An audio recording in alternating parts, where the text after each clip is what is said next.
Queridos hermanos, que el Señor les bendiga, buenas noches, bienvenidos a la cuarta clase de este taller bíblico online. Vamos con la primera presentación, que es siempre la introducción, que es siempre la entrada, que nos menciona que estamos en este taller bíblico online 2020 organizado por el Centro Cristiano Familiar Nueva Jerusalén. Vamos con la primera presentación de hoy, que nos va a hacer mención respecto de la clase que vamos a desarrollar el día de hoy. Esta cuarta lección vamos a tratar de responder la pregunta ¿cómo debemos estudiar la Biblia?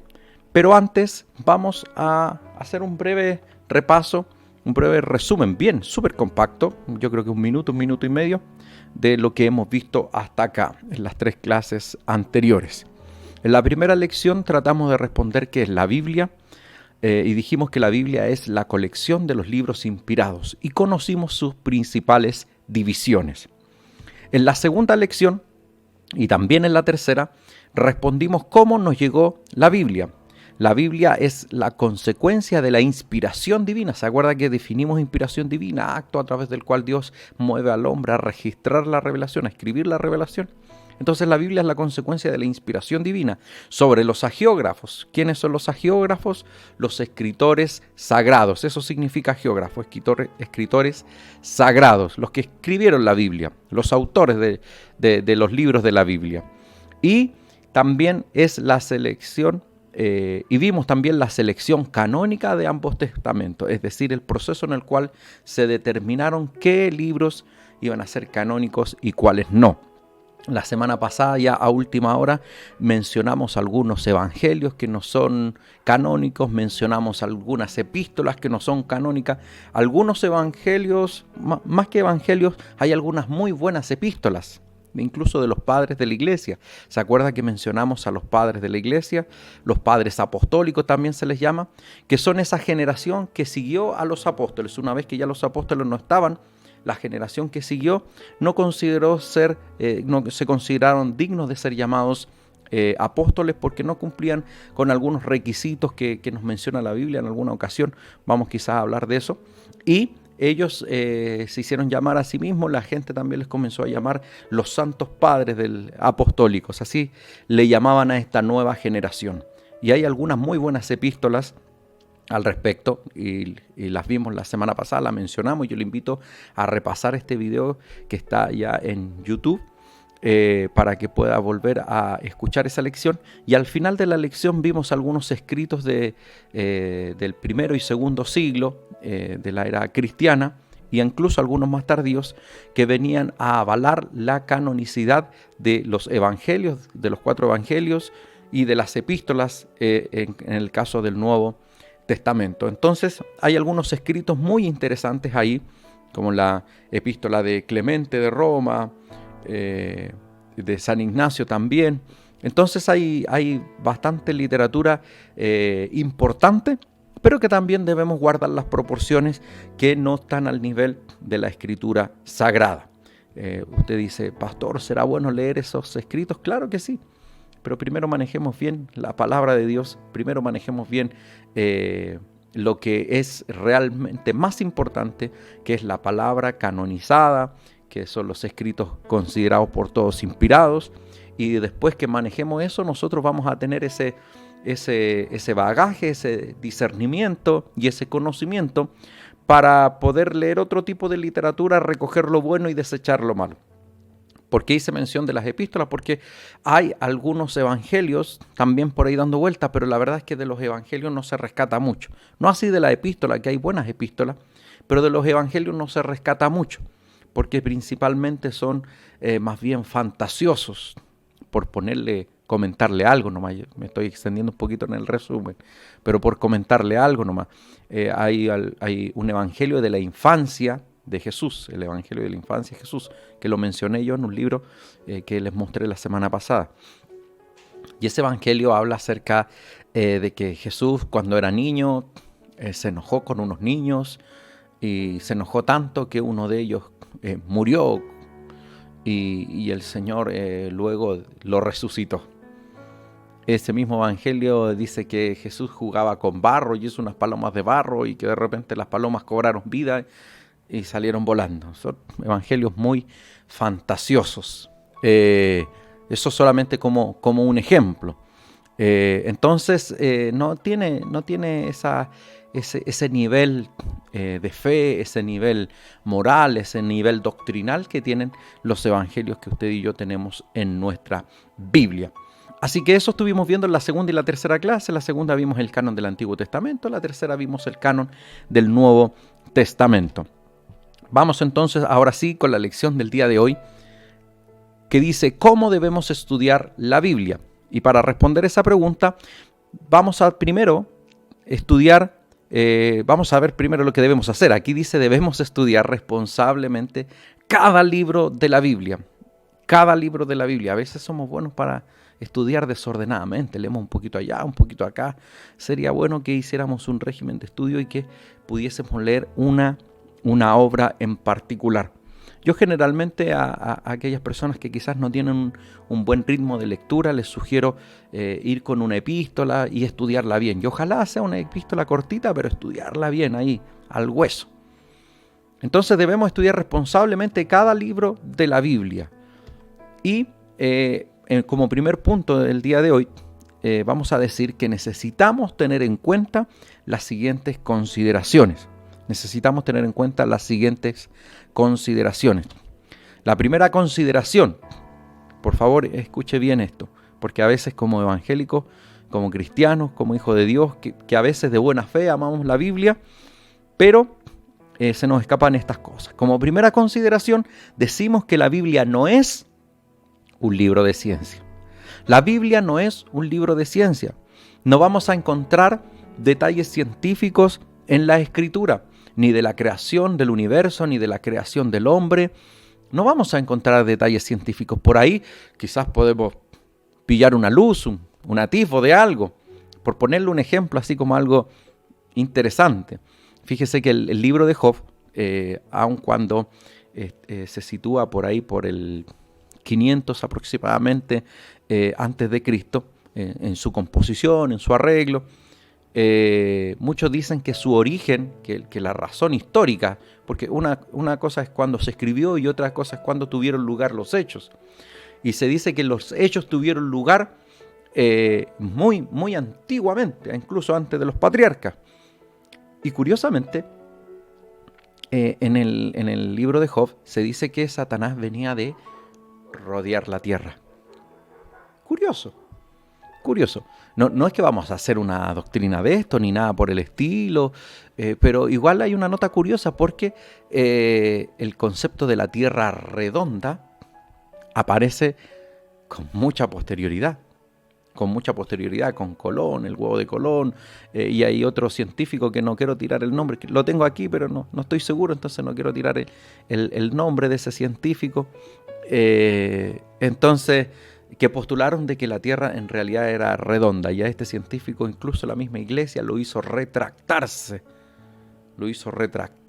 y fue condenado como un hereje, porque lamentablemente no se entendía de que van por carriles distintos. Por un lado la fe, que es nuestra creencia, que son los principios que tenemos, que es nuestra doctrina, que son nuestros dogmas, pero por otro lado, muy distinto va la ciencia.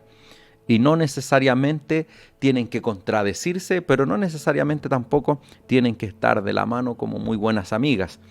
Entonces, nosotros debemos ir armonizando esto. ¿Por qué lo digo? Porque la Biblia no nos va a dar detalles de, por ejemplo, la creación. La creación, los primeros capítulos del Génesis están en un lenguaje poético. Y una poesía hebrea. La poesía hebrea se caracteriza por ir haciendo ciertas repeticiones. Bueno, hay muchos estilos de poesía hebrea. Y ahí uno lo nota en el Génesis cuando dice, y fue el día y fue la noche, y vio Dios que era bueno, y vio Dios que era bueno, y fue el día y la noche y la tarde. Y se utilizan esas expresiones, son arreglos poéticos. Entonces fue escrito en poesía. Y nosotros no debemos sacar detalles de la poesía. No podemos sacar detalles. Me estoy quizás anticipando, yo siempre peco de lo mismo, pero lo vamos a ver más adelante en esta misma clase cuando veamos los distintos estilos literarios. Cuando nosotros, por ejemplo, nos encontramos con una literatura poética, no podemos hacer una doctrina estricta. Por ejemplo, los salmos nos van a decir que el que habita al abrigo del Altísimo, o sea que Dios tiene abrigo. Pero entendemos de que hay un lenguaje poético y no debemos ser literal con eso, ¿ya? Porque viene a representar una verdad. Entonces, con sus alas te cubrirá. Dios tiene alas. Es un lenguaje poético, no tenemos que tomar literal cuando es poesía. Eso no quiere decir, cuando nosotros decimos poesía, entonces no es verdad. No, solamente que arropamos una verdad, la arropamos del lenguaje poético. Como cuando le decimos a la mujer amada y le dedicamos unas palabras, yo sin ti me muero. En rigor, quizás no me muero físicamente, pero sí hay un pesar, sí hay un sentimiento real por aquella persona amada. Entonces, así hay que entender cuando nosotros nos referimos a la poesía, que debemos tener cuidado en no darle tanta literalidad cuando el pasaje está en un estilo poético. Entonces, la Biblia no es un libro de ciencia, no vamos a encontrar exactitud científica respecto del origen del universo. No vamos a encontrar exactitud científica respecto de la creación y del origen del hombre. La Biblia sienta principios que usted y yo debemos creer si hemos abrazado esta fe. Principios tales como que Dios creó el mundo. Los detalles usted y yo no los sabemos, no los conocemos, y ahí está la tarea de la ciencia. Perdóneme la expresión, que se partan el cráneo investigando cómo. Para nosotros la certeza es que Dios lo creó.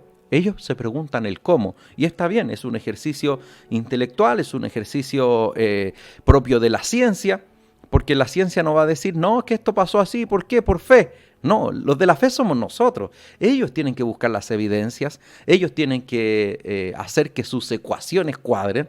Nosotros vamos por la vereda de la fe. Entonces, tengamos esto en cuenta, de que la Biblia no es un libro de ciencia y no necesariamente va a tener muchos datos sobre ciencia, ni mucho menos alguna exactitud. Y sobre todo menos considerando de que hoy quizás tenemos un conocimiento científico avanzado, digo hoy, desde el punto de vista de la raza humana. Para aquel entonces, en el tiempo en que se compone la Biblia, el conocimiento era mínimo, era muy vago. Entonces, también los escritores son hijos de su época. Nosotros somos hijos de nuestra época, somos hijos de nuestra nación, somos hijos de nuestro entorno, de nuestra condición social, de que si nacimos en la iglesia somos evangélicos de cuna o no, de que si reconocimos a Cristo tarde, de que si nuestros padres fueron cristianos o no. Entonces todas las circunstancias de nuestra vida nos marcan y eso no nos podemos desmarcar de eso. Entonces, cuando, por ejemplo, a mí me toca predicar, yo no me puedo desmarcar de mi historia. Yo le voy a predicar como el pastor Miguel Figueroa, como el hijo de pastor, el que siempre nació en la iglesia, que pasó momentos difíciles, pero que siempre estuvo en los caminos del Señor. Yo no le voy a explicar de cómo es salir de la droga, porque no es mi caso. Pero quien sí tuvo esa experiencia va a predicar desde su experiencia. Entonces no nos podemos desmarcar de quiénes somos realmente, de qué nos tocó vivir y de cómo el Señor de distintas maneras nos llamó, porque el que yo haya nacido en la iglesia no significa que el Señor a mí no me haya llamado, porque estaba ahí siempre. El Señor también tuvo que salir a mi encuentro para llamarme a su obra, para servirle y para abrazar la fe, porque la fe no se hereda, no porque mi papá sea cristiano, mi mamá sea cristiana, mi abuelita sea cristiano y yo soy cristiano por eso. Somos cristianos porque creemos en Cristo y porque abrazamos la fe. Ya me puse pastor, déjeme que voy a volver a ser profesor.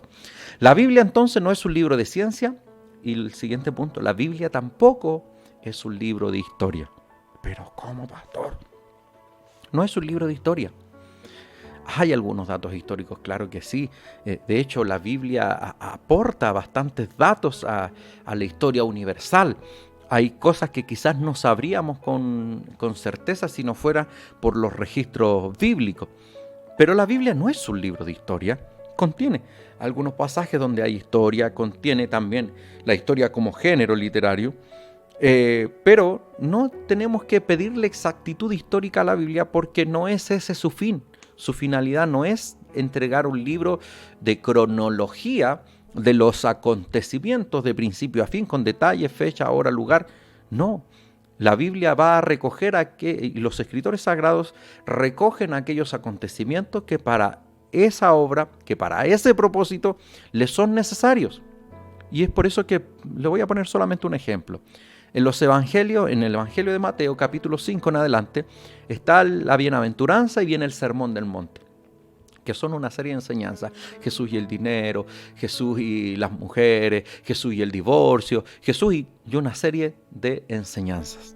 Pero resulta que si usted ve Lucas o ve Marcos, Juan, aunque es distinto, también tiene algunas enseñanzas por ahí, pero usted se va a dar cuenta en los otros evangelios que esas enseñanzas están repartidas en diferentes momentos. Pero cuando leemos Marcos, da la impresión de que Jesús se subió a la montaña un día y dio todos los sermones, porque como están todos juntos a partir del capítulo 5 en adelante, y después se bajó agotadísimo y dio todos los sermones ese mismo día. Si no tuviéramos los otros evangelios, quizás pensaríamos eso, pero al ver los otros evangelios nos damos cuenta de que Él hizo las enseñanzas que hizo, las hizo en distintas ocasiones, en distintos lugares muchas veces incluso, pero que en el Evangelio según San Mateo, de acuerdo a su arreglo y su propósito, agrupa todas las enseñanzas a partir del capítulo 5 en adelante y le llama el sermón, se le llama el sermón de la montaña, el sermón del monte. Entonces ahí usted se da cuenta que no necesariamente los escritos de la Biblia tienen una rigurosidad histórica y cronológica. Nos vamos a dar cuenta en el libro de Génesis. En un capítulo nos dice que Abraham, que su esposa era vieja y que ya prácticamente que no podía concebir hijos. Y en el capítulo siguiente Abraham entra a una ciudad y miente y dice que Sarai, su mujer, en realidad no era su mujer, sino que era su hermana. ¿Para qué? Para que no la codiciaran y no lo mataran a él por causa de la belleza de Sarai. Y en el capítulo anterior estaba vieja, no podía ni concebir. Y ahora resulta que es una mujer apetecible, deseable. Entonces no hay rigurosidad cronológica. Lo más probable es que ese acontecimiento haya tenido lugar antes. Entonces a veces hay capítulos que quizás no tienen un orden cronológico. El día de ayer también ponía otro ejemplo. En el libro de Hechos se nos va a mencionar que el apóstol Pablo se convierte en Damasco y en el capítulo siguiente Pablo está predicando. Y pareciese ser a la luz de Hechos de que eso fue inmediato, que fue automático. Pero el mismo Pablo después en la epístola a los Gálatas va a decir que hubo un proceso, que estuvo algunos años en el desierto, que el Señor tuvo que tratar con él, que el Señor le tuvo que hacer entender el ministerio al cual lo estaba llamando. Luego de eso subió con los apóstoles y luego de eso fue enviado. Entonces no fue automático. Entonces el libro de Hechos miente. No, para nada. El libro de Hechos solamente toma aquellos acontecimientos que le son relevantes para su obra. Entonces no hay una rigurosidad histórica, sino que toma aquellos acontecimientos que para su propósito le son necesarios. Qué importante es aclarar esto. Entonces la Biblia no es un libro de ciencia, ni tampoco es un libro de historia. Debemos ponerla en el contexto de lo que es, y la Biblia es una escritura la cual tiene exactitud, pero desde el punto de vista de la fe, del punto de vista de la enseñanza y de la doctrina. Y también lo vamos a definir más adelante. Sigamos. Segunda consideración. La Biblia es una obra escrita. Fíjese, aquí vamos a dar varios datos. Por unos 40 autores distintos. Y aquí cuando yo le pongo distintos, que realmente son distintos. Porque hay algunos, a veces creemos que eran todos israelitas. No son todos israelitas. La mayoría sí, pero no son todos israelitas. Hay algunos que trabajan en el campo. Hay algunos que son agricultores. Hay otros que son profetas. Hay otros que son reyes. Hay otros que son personas nobles, importantes. Y hay otras personas que son de un origen humilde. Y eso desde el punto de un primer punto de vista, que son distintos, pero también son distintos porque esos 40 autores no escribieron en un corto lapso de tiempo, sino que escribieron en un periodo de tiempo muy amplio. Podemos decir que aproximadamente la Biblia se tiene que haber escrito, creemos que quizás, así tirándolo bien tarde, entre unos 1500 años. Entre unos 1500 años, entre que Moisés compuso el Génesis, o sea, el Pentateuco, los primeros 5 libros, y entre que Juan escribe el Apocalipsis, que es el último libro del cuerpo canónico de nuestra Biblia. Aproximadamente 1500 años, quizás si usted se pone más exacto pueden ser 1200, 1300, por ahí puede ser. La verdad es que sobre todo en este tipo de estudios las fechas en algunas ocasiones no son muy estrictas, puesto que solamente se especulan en relación a determinados datos, pero no se puede tener la fecha con exactitud. Entonces, si nosotros tenemos en cuenta de que son 40 autores distintos en pensamiento, distintos en la formación, y también que escribieron en épocas distintas, que escribieron en contextos distintos. Y vamos a seguir con la siguiente presentación, que también va a hablar de la misma segunda consideración. También en al menos 3 idiomas distintos se escribió. O sea, la Biblia se escribió en al menos 3 idiomas distintos. Y de esas 3 lenguas que vendrían a ser el hebreo, el griego y algunas partes lo dijimos en arameo, esas 3 lenguas son lenguas muertas. ¿Qué quiere decir eso, pastor? Que son lenguas que actualmente no se hablan, que no se usan. Y dicen, bueno, ¿y el hebreo no se habla? Sí, pero el hebreo con el cual se escribió la Biblia ya no existe. Es un hebreo. Hay 2 tipos de hebreo en el Antiguo Testamento, pero ninguno de ellos ya se habla. El hebreo que utilizan hoy los rabinos es un hebreo modernizado, es un hebreo distinto. Entonces son lenguas muertas. El griego que se habla hoy en Grecia no es el griego con el cual fue escrito la escritura. Incluso hay una mención que generalmente hacemos respecto del Nuevo Testamento, que el tiempo de Cristo lo más probable es que los romanos hablaban en latín. Esa es una fuerza de expresión. ¿Por qué? Porque el latín propiamente tal surge algunos siglos más tarde. En realidad lo que hablaban los romanos era una variante del griego que se le llamaba el ptolomeo, y que con posterioridad derivó en construirse el latín. Entonces, si usted se da cuenta, no hay ninguna lengua de la cual se utilizara en los tiempos de la Escritura, del Antiguo Testamento, del Nuevo Testamento, que esté vigente hoy. Son todas lenguas muertas. Además, en distintos estilos literarios. Sigamos con esto, porque aquí se van a mencionar los estilos literarios. Tenemos estilo narrativo, tenemos estilo epistolar, tenemos estilo histórico, tenemos estilo apocalíptico, tenemos estilo parabólico, tenemos estilo poético. Oh my gosh, como dice mi hija. No es sencillo. No es llegar, tomar la Biblia, tomarla y decir, a ver, ¿qué me va a decir la Biblia hoy? Es cierto, la Biblia usted y yo la podemos tomar y la palabra de Dios es viva. Y la palabra de Dios nos edifica cada día. Pero cuando nosotros ya comenzamos a tomar una responsabilidad y queremos quizás estar detrás de un púlpito para entregar un mensaje, y queremos quizás ser un profesor o profesora de escuela dominical, ya el desafío es distinto. Porque no es solamente qué entiendo yo, qué me parece a mí, qué es lo que creo que la Biblia me dice y me habla a mí, sino que ahí ya tenemos que hacer un ejercicio más responsable de poder estudiar la palabra de Dios. Y todas estas cosas que le he mencionado el día de hoy se deben tener en cuenta. A veces creemos que Jeremías vivía aquí en Santiago de Chile y que poco menos que tenía las mismas problemáticas que nosotros. No es así. Vivía en una época distinta, le escribió a personas distintas, con una capacidad intelectual distinta, con estratos sociales distintos, con todo distinto.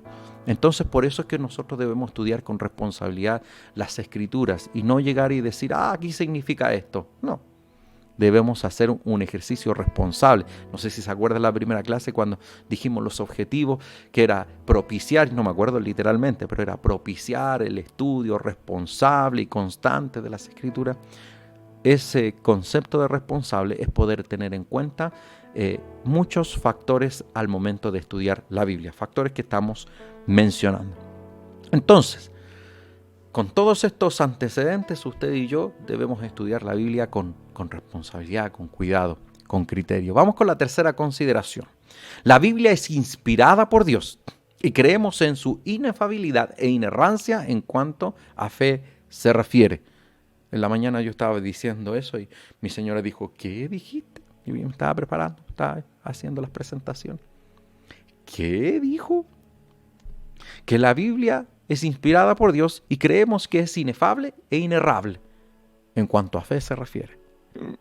Que lo que significa es súper simple, que la fe, que la Biblia no yerra, no se equivoca, no hay errores en la Escritura en cuanto a fe se refiere, porque quizás usted puede encontrar un error científico, usted puede encontrar un error numérico, usted puede encontrar una inconsistencia histórica, pero lo que no va a encontrar es un error en cuanto a la fe se refiere. Entonces es inefable, es inerrante, no se equivoca en cuanto a fe se refiere. En cuanto a otros aspectos, por supuesto que puede equivocarse, y le pongo un ejemplo. Cuando se habla acerca en tiempo del diluvio, se habla acerca de que se rompieron las fuentes del cielo. El raquia era la expresión que se utilizaba. ¿Sabe lo que quería decir eso? Que en la antigüedad se creía que sobre el cielo había agua y que en realidad lo que el hombre veía era como una especie de cúpula de vidrio que sostenía el agua. Entonces, cuando ellos vieron llover con tal magnitud, ellos creyeron que se había roto la raquia, esa cúpula que contenía el agua y que impedía que se viniera sobre la humanidad. ¿Se da cuenta? Entonces, si usted lo mira hoy, perdóneme la expresión, pero usted podría decir hoy, qué menso en lo que creían. Eran las creencias de la época y no tenían más herramientas para comprobar una cosa distinta. Hoy usted y yo sabemos que la Tierra no es el centro del universo, que tenemos una estrella principal, que tenemos un sistema solar, que los planetas giramos alrededor, que la Luna no es un planeta, sino que es un satélite que gira alrededor de la Tierra. Y usted y yo sabemos muchas cosas hoy. Por eso que no debemos llevarle la exactitud que usted y yo conocemos hoy en cuanto a la ciencia, en cuanto a la historia, a las Escrituras. No se la pidamos. Pero en cuanto a fe se refiere, no hay error en las Escrituras. Por eso que es nuestra única y suficiente norma de fe. Entonces decimos, en la cuarta consideración, y aquí hay un versículo, dice, entendiendo primero esto, que ninguna profecía de la Escritura es de interpretación privada.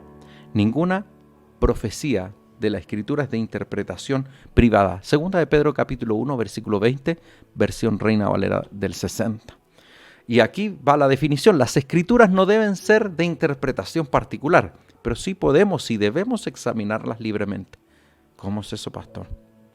La Biblia no es de interpretación particular. ¿A qué se refiere? Y quizás esto, por lo menos, y aquí lo hago sentir, es una postura que nosotros como congregación tenemos. Usted, por favor, infórmese de cuál es la postura que tiene en su congregación. Pero la mayoría de las iglesias conservadoras, cristianos, evangélicas, protestantes, por decirlo de alguna manera, consideran de que la interpretación, en razón de este versículo también, no es la interpretación de las Escrituras, no es una cosa particular. No es que yo vaya a estudiar la Escritura y dice, esto significa esto, y yo enseño esto. Sino que tenemos el derecho y el deber de examinar libremente las Escrituras. Pero si usted se da cuenta, cuando la clase pasada hablé acerca de los concilios ecuménicos, que fueron los primeros concilios que se realizaron. También ahí mencioné que no tenemos que tenerle miedo a la palabra ecuménico, porque en realidad para ese entonces había una sola iglesia. Entonces no es que hubiesen hecho un concilio y dejaran afuera la otra iglesia. El concilio se hacía con diferentes obispos y se trataban diferentes temas. En la clase anterior nosotros mencionamos los concilios en los cuales se trató el tema del canon de las Escrituras. Pero hay otros concilios que también ven otro tipo de problemáticas, otro tipo de divergencias doctrinales, en los cuales en los concilios se juntaban los principales obispos de cada ciudad y se juntaban y tomaban una decisión respecto de una doctrina en particular. Es así como debe funcionar. Es así como debe funcionar. Debe haber no solo una persona que dice, yo creo esto, yo entiendo esto, yo interpreto esto, sino que deben ser personas capacitadas y que también sean respaldadas por Dios y que también tengan un respaldo de acreditaciones en cuanto al estudio. Porque como usted se dio cuenta al momento de comenzar estas primeras consideraciones, nos dimos cuenta que hay muchos factores a tener en cuenta antes de tomar determinados pasajes. Y con esto no los quiero complicar, porque en definitiva en la Escritura hay muchos pasajes que usted y yo podemos tomarlo, estudiar, y no hay ninguna verdad oculta ni nada de eso. Y lo podemos estudiar y lo podemos compartir y podemos hacer un devocional al respecto. Pero cuando nosotros tomamos un pasaje, y que lo vamos a ver más adelante, un texto, ¿sabía usted que en la Escritura hay algunos textos que nosotros le llamamos oscuros? Que son aquellos textos que parecen referirse a una doctrina, pero que no hay ningún respaldo en otra parte de las Escrituras. A esos textos nosotros le llamamos textos oscuros. Le pongo un ejemplo. En 1 Corintios capítulo 15 pareciese decir, el apóstol Pablo pareciese aprobar el bautismo por los muertos.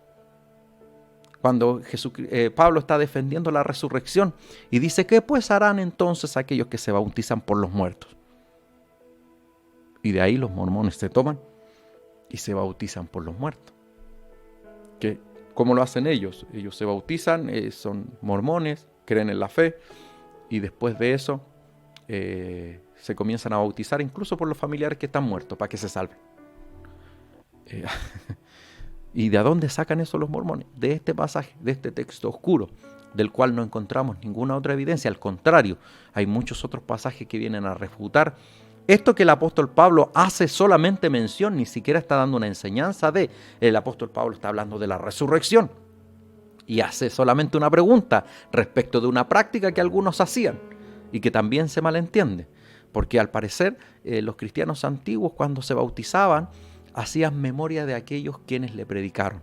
Entonces quizá alguno decía, a mí me predicó Bernabé la palabra de Dios y este día que me estoy bautizando y reconociendo a Cristo, quiero hacer memoria de ese hombre que me compartió el Evangelio. Eso era. No era que se bautizara para que algún pecador fuera salvo por el bautismo de uno que estaba vivo. No es así. Pero se da cuenta cómo los mormones toman un texto oscuro y de eso forman una tremenda doctrina. Por eso que la interpretación de la Biblia no debe ser particular, sino que debe ser siempre por personas capacitadas, por personas también, por grupos de personas. Es como cuando se traducen las Escrituras. Usted va a darse cuenta, y lo vamos a ver más adelante, que hay distintas versiones de la Biblia y todas ellas, por lo menos la mayoría de ellas, no son hechas, esa traducción no está hecha por un hombre en particular, sino que está hecha por un cuerpo de doctores, de especialistas, de teólogos, de ministros, etc. Hay un cuerpo ahí colegiado que trabaja en la traducción de las Escrituras cada vez que se hace una nueva versión de ellas, cada vez que se actualiza un punto en las Escrituras. Entonces así es como se deben tomar las decisiones respecto de la interpretación de la Escritura, que un cuerpo colegiado, especializado, pueda tomar posición respecto de algunas cosas en particular. Vamos con la siguiente consideración. Aquí hay un versículo, Hechos capítulo 17, versículo 11. Y estos eran más nobles que los que estaban en Tesalónica, pues recibieron la palabra con toda solicitud, escudriñando cada día las Escrituras para ver si estas cosas eran así. ¿Por qué menciono esto? Aquí está hablando acerca de los hermanos de Berea, que tenían la buena costumbre de confirmar todo lo que el apóstol Pablo enseñaba y ratificar las Escrituras a ver si verdaderamente era así. ¿Sabe que eso a veces puede ser mal visto en alguna congregación? Pero es así como debe funcionar. Cuando nosotros damos la prédica, nosotros estamos exponiendo la palabra de Dios. Fíjese, estamos exponiendo la palabra de Dios. La estamos reflexionando, estamos compartiendo un devocional, una enseñanza al respecto, pero la palabra de Dios es infalible. El que predica no lo es. Nos podemos equivocar. Y si no, vea los videos cuando de repente hacemos correcciones, porque dije el apóstol Pablo y en realidad era el apóstol Pedro. Me equivoqué en un video por ahí y ahí está la aclaración. Nuestro hermano director tiene que hacer una notita ahí, poco menos que la flecha dice, el pastor se equivocó, aquí está lo correcto. Porque no nos equivocamos. Los predicadores somos falibles, los pastores somos falibles, los diáconos somos falibles, los presbíteros y obispos somos falibles, la palabra es infalible, pero los que la exhortamos somos falibles y podemos cometer errores. Entonces no está mal que usted examine las enseñanzas, que usted examine la predicación, pero no antojadizamente así como, que a mí no me gustó esa palabra, yo creo que no es verdad. Sino que usted haga un ejercicio responsable como los hermanos de Berea y pueda examinar las Escrituras y ratificar que lo que se está enseñando desde el púlpito en su iglesia es realmente la palabra de Dios. Ay, ay, ay. Vamos con el otro mejor. Quinta consideración. En la tarea de estudiar las Escrituras debemos hacer buen uso de los recursos bíblicos. No vamos a entrar en detalle en esto, puesto que vamos a tener una clase completita de esto. Hacer buen uso de los recursos bíblicos. Hay muchos recursos bíblicos, en papel, en diccionarios, en concordancias, muchas cosas. Hoy también tenemos esas posibilidades en el computador, en nuestros celulares. Hay muchas herramientas, más que nunca. Tenemos más herramientas que nunca. El problema es que las usamos menos que nunca. También, como quinta consideración, al estudiar la Biblia y al estudiar las Escrituras, debemos hacerlo con el espíritu correcto. ¿Cuál es el espíritu correcto?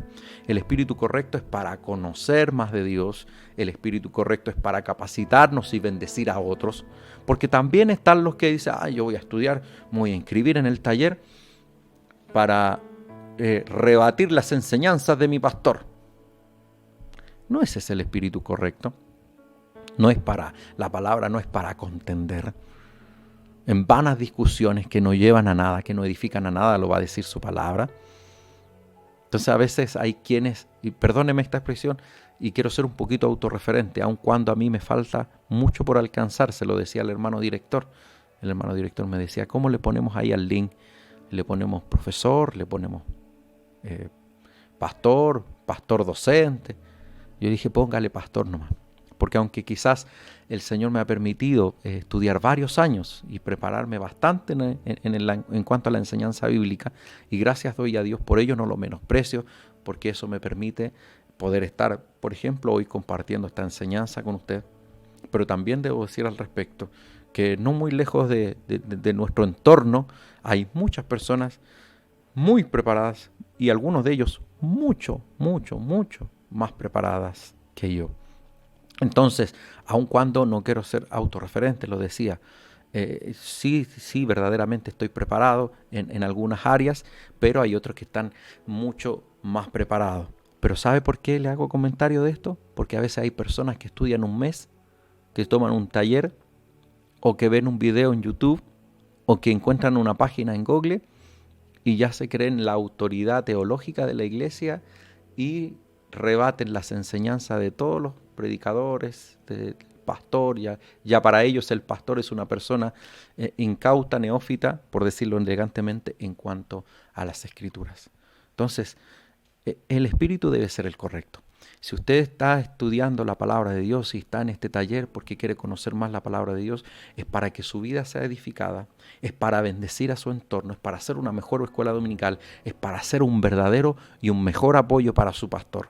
No es para tomar un serrucho, aserruchar el piso, para aportillar al revés, sino que es para edificación. Cada vez que usted y yo estudiamos las Escrituras sin el espíritu correcto, créame que vamos a perder un factor sumamente importante, que es el que viene ahora. También dentro de la quinta consideración, en la tarea de estudiar las Escrituras debemos, así como tener el espíritu correcto, también debemos buscar la dirección del Espíritu Santo. Y si usted no tiene el espíritu correcto, el Espíritu Santo no va a estar ahí. ¿Por qué es tan fundamental y tan importante la dirección del Espíritu Santo? Porque vimos que la tarea es compleja. Esperamos en este taller usted pueda aprender y conocer muchas herramientas. Yo trato de ser lo más concreto en la enseñanza. Sé que quizás las primeras clases han sido un poquito técnicas, pero después vamos a ir a cosas muy concretas en relación a cómo usted debe estudiar la Biblia en casa, qué materiales puede utilizar, tanto en papel como programas digitales, para que usted pueda sacarle el mejor provecho a las herramientas que están a su alcance. Pero aún así la tarea es sumamente compleja, es sumamente difícil, pero el Espíritu Santo nos guía a toda verdad el Espíritu Santo nos guía a toda justicia, y sin el Espíritu Santo esta tarea es prácticamente imposible, y usted quizás va a ser una de esas. Si usted no tiene el Espíritu correcto y no busca la dirección del Espíritu Santo y se pone a estudiar las Escrituras, lo más probable es que te termine como alguna de estas personas que están en Facebook, que pelean por todo, que si es de Dios o no es de Dios, que si este pastor es de Dios o no es de Dios, si lo que hizo es de Dios o no es de Dios, si es que esta enseñanza es de Dios o no es de Dios. ¿Y qué dice la Biblia acerca de? ¿Es pecado? No, Facebook. Se preguntaba hace mucho tiempo. Nos faltó el pastor que dijo eso, es pecado, es del demonio, y ahora está transmitiendo por Facebook. Esas cosas pasan. Y ha pasado históricamente y va a volver a suceder.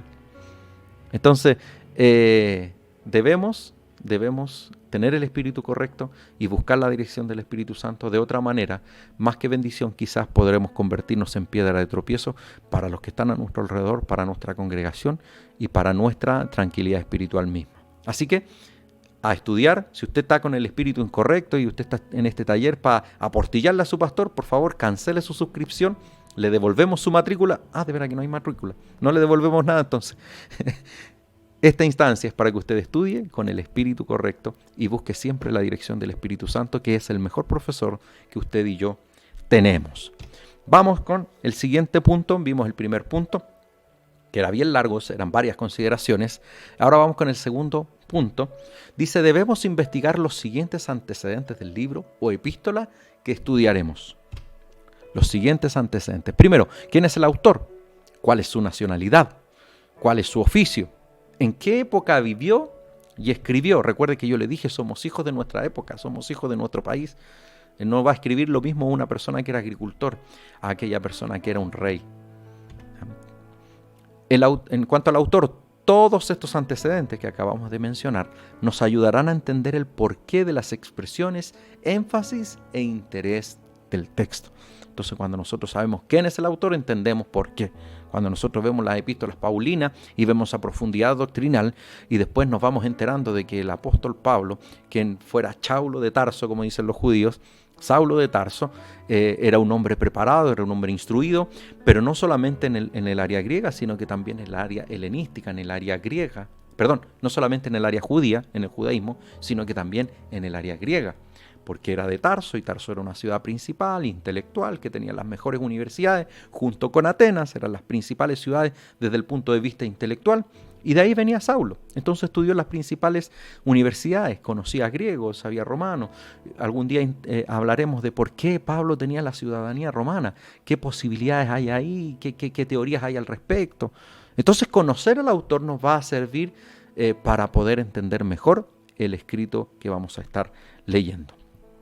También debemos conocer los destinatarios, la ubicación geográfica, la cultura, la historia.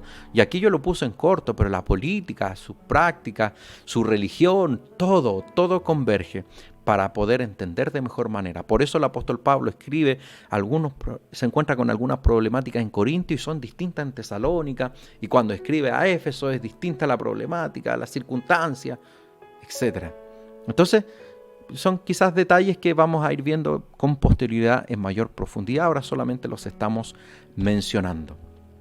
La tercera letra, la letra C, respecto de lo que tenemos que tener en cuenta ahí para poder estudiar de mejor manera la Biblia, es el propósito. Conocer el propósito es clave para entender cualquier libro o epístola de las Escrituras. Cuando nosotros vemos el propósito, también muchas veces tiene relación con los destinatarios. Por ejemplo, Mateo le escribe a los judíos. Por eso que la palabra típica de Mateo es, y esto hizo, o esto pasó, o esto sucedió, para que se cumpliese lo dicho por el profeta. ¿Por qué? Porque el propósito de Mateo, que le escribe a los judíos, que le escribe a los hebreos, es mostrar a través de la vida, obra, ministerio, muerte y resurrección de Cristo, que Jesús era el Mesías prometido. Por eso va haciendo constantemente una comparación entre lo que Jesús pasaba y entre lo que la profecía decía, porque ese era el arreglo que tenía Mateo. Por eso siempre va a decir, esto pasó para que se cumpliese lo dicho por el profeta, y así repite constantemente esa expresión. Cuando nosotros entendemos el propósito de Mateo, vemos que no es porque no tenía más palabras que decir, sino que la repite intencionalmente, para poder dejar en claro de que Jesús es el Mesías prometido en la Tanaj, en las escrituras del Antiguo Testamento. También el estilo literario, lo mencionamos hace algún rato atrás, conocer el estilo literario de cualquier texto determinará cómo debemos entender cada pasaje a estudiar. Vamos terminando ya, así que lo vamos a hacer rapidito estos puntos. Ya los mencionamos, el estilo narrativo, el epistolar, histórico, apocalíptico, parabólico, poético, no son iguales. Ya dijimos que la poesía no la podemos interpretar literalmente en algunos aspectos, sino que necesitamos sacar esa verdad que está detrás, esa verdad profunda y desprendernos del ropaje poético. Porque si no, nuestro Dios tiene alas y tiene abrigo. Pero entendemos que es un lenguaje poético, por eso que lo descartamos. Pero algo parecido también pasa con lo apocalíptico. Entonces las figuras apocalípticas, esas que a veces tanto nos fascinan, el dragón, las copas, los cuernos, la bestia, todos esos personajes que muchas veces son como fascinantes, pero que en realidad están dentro de un marco, de un lenguaje apocalíptico y que debemos entenderlo de esa perspectiva. No vamos a entrar en detalle, pero sí es necesario mencionarlo. Y por último, con este vamos a terminar, pero lo vamos a terminar para dejarlo pendiente para la próxima semana, porque es ahí donde vamos a desarrollar el contexto en la próxima clase. Conocer los contextos, porque no es solamente un tipo de contexto, conocer los contextos son fundamental para entender el verdadero sentido del pasaje estudiado. Un pastor dijo, un texto fuera de contexto es un mal pretexto. Por eso que usted y yo debemos conocer el contexto. ¿Y qué es el contexto? Ahí los voy a dejar. Porque la próxima lección, la quinta lección, vamos a hablar acerca del contexto. Que usted se va a dar cuenta que no es solo uno, son varios. Espero que esta lección haya sido de edificación para su vida, que haya sido de bendición.